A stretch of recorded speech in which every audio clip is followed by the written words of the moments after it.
चार धाम यात्रा के दौरान मरने वाली आत्माओं के साथ क्या होता है। इसीलिए कलयुग में हिमालय की चार धाम यात्रा को सतयुग तुल्य माना गया है।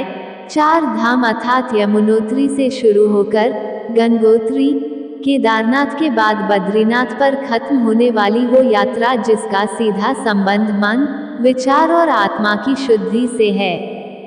और इस तथ्य से तो आप सभी वाकिफ होंगे ही कि हाल ही में 3 मई अक्षय तृतीया के मौके पर गंगोत्री और यमुनोत्री धाम के पट खुलने के साथ ही चार धाम यात्रा की शुरुआत हो चुकी है और इधर 6 मई को केदारनाथ धाम और रविवार को बद्रीनाथ धाम के कपाट खुलते के बाद तो मानो जैसे चारों धामों में श्रद्धालुओं का जमावड़ा हो गया है।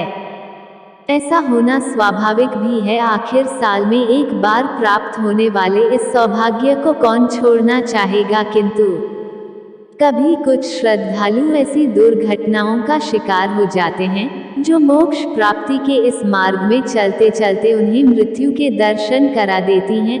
ऐसी घटनाओं के बारे में सुनते ही लोगों के मन में कई सवाल आते हैं कि कैसे कोई चार धाम की यात्रा के लिए निकला हुआ व्यक्ति भगवान के पास पहुंच जाता है और क्या उस मोक्ष प्राप्ति की आस लिए उस भक्त को मोक्ष की प्राप्ति हो पाती है। जानने के लिए हमारे साथ वीडियो के अंत तक बने रहिए। चलिए सर्वप्रथम आपसे एक प्रश्न पूछते हैं, क्या आप चार धाम के असली महत्व को जानते हैं?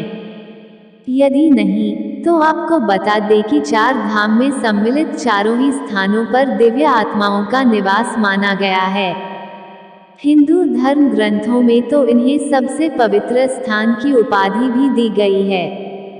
केदारनाथ को जहां भगवान शंकर का आराम करने का स्थान बताया गया है, तो वहीं बद्रीनाथ को सृष्टि का 8वां वैकुंठ कहा जाता है कि यहां भगवान विष्णु 6 माह निद्रा में ही रहते हैं और बाकी के 6 माह जागते हैं।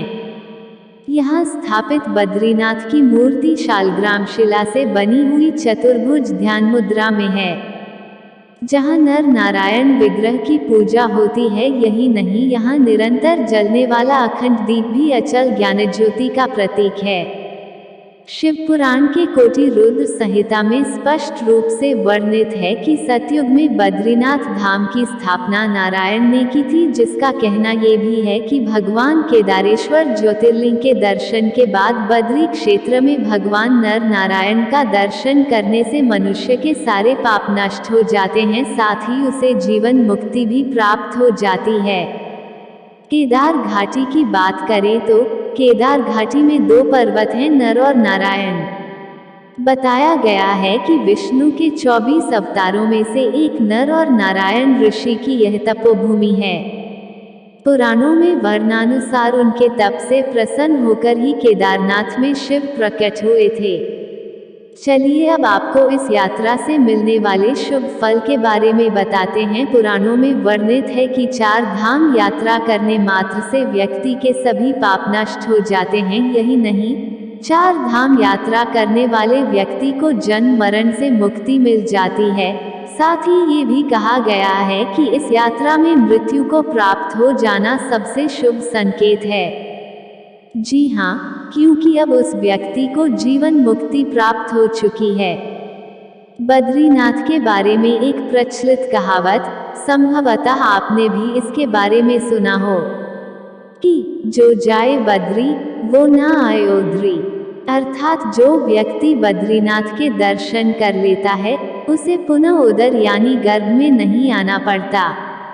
शिव पुराण के अनुसार केदार तीर्थ में पहुंचकर वहां केदारनाथ ज्योतिर्लिंग का पूजन कर जो मनुष्य वहां का जल पी लेता है उसका पुनर्जन्म नहीं होता, अर्थात वो जीवन मरण के इस प्रक्रिया से मुक्त हो चुका है। उम्मीद करते हैं इसके बाद आपको हमारे वीडियो के मुख्य प्रश्न का उत्तर मिल गया हो। इसके अलावा आपको बता दें कि जो भी व्यक्ति चार धाम यात्रा करता है उसके जीवन में अभी तक लिए सभी अनुभवों में विस्तार होता है, उसकी स्मृतियां और सोच दोनों ही बती है। साथ ही उसे अपने जीवन के लक्ष्य और उद्देश्य का ज्ञान प्राप्त हो जाता है।